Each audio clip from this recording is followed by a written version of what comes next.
Hello guys, gagawa ko ng merienda namin. Gagawin ko is feta pizza. Gamit tayo ng biskwit. Ito yung crackers. Pwede rin ibang brand. Pwede rin guys Hansel. Basta yung mga plain na biskwit na ganyan. Yan, maglagay lang tayo. Ito na crack. Ayan, ayan.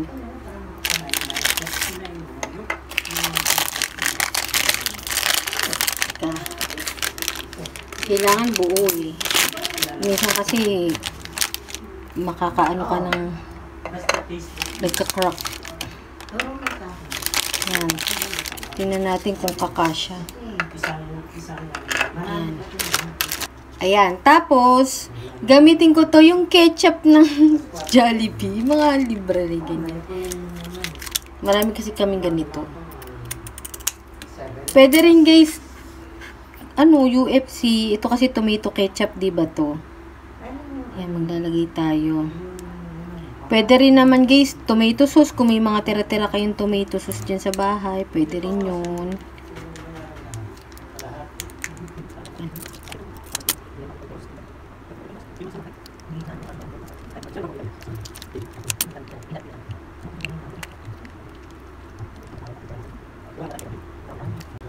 Ayan, tapos medyo i-spread lang natin siya.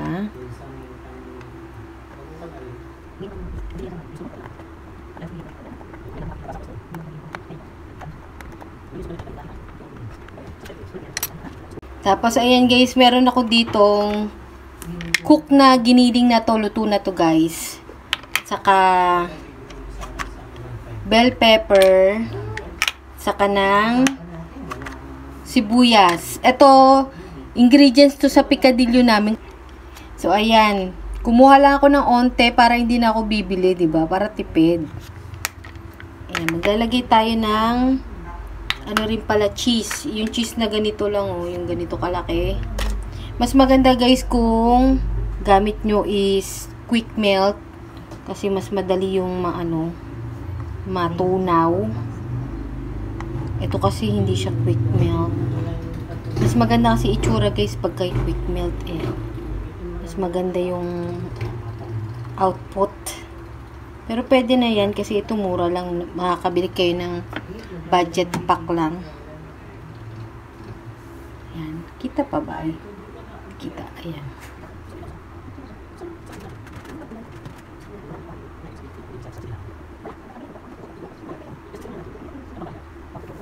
Ayan. Tapos, malinis yung kamay ko, guys, ha. So, maglalagay tayo ng sibuyas.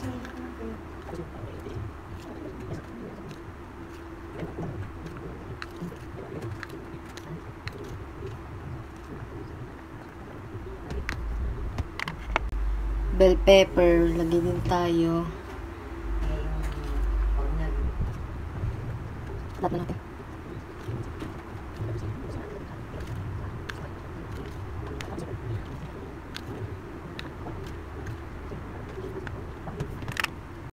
Ito naman guys yung giniling.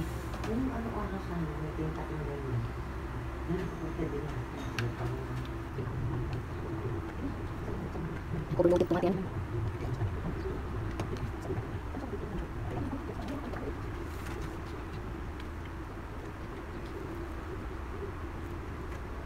Yan. Tapos maglagay ulit tayo ng cheese para kumapit yung mga nilagay natin dyan.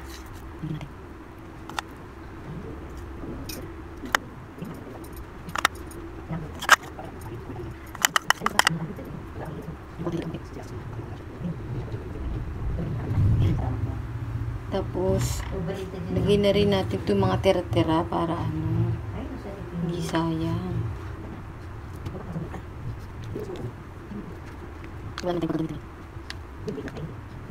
Tingnan natin. Tingnan natin. Tapos, syempre, ito mga pepper.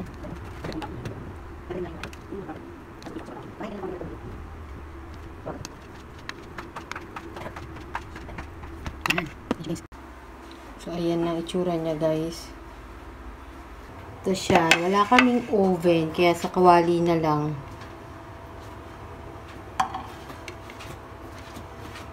Hindi natin siya gandaan. Baka matapon.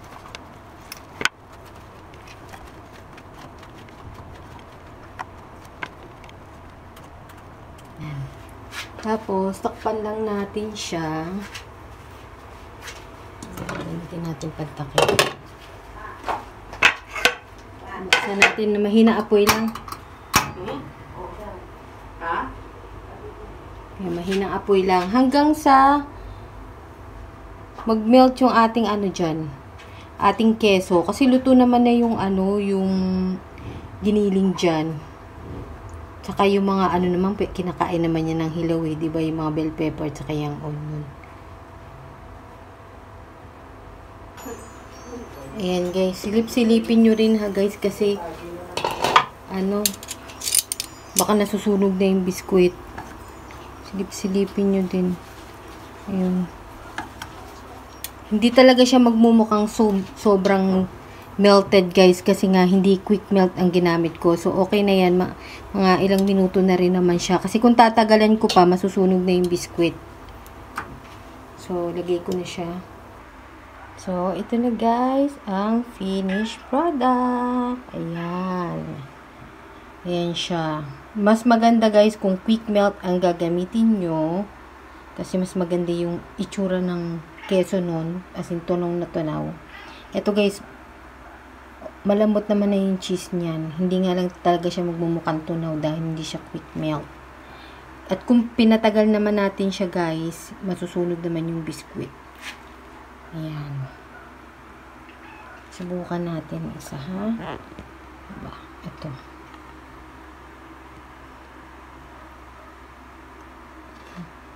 Ang sarap. Ang sarap guys. Ang sarap niya guys. Ano yung ano? Pizza na crunchy. Ganun yung lasa niya. Kahit mamarahing cheese lang yung ginamit natin. Ang sarap.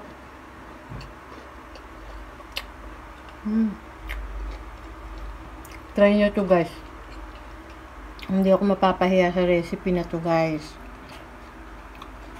Pwede rin itong panghanda, pika-pika. Diba? Masarap din pala pag ano na, tomato ketchup yung gamit. Masarap din lasa niya.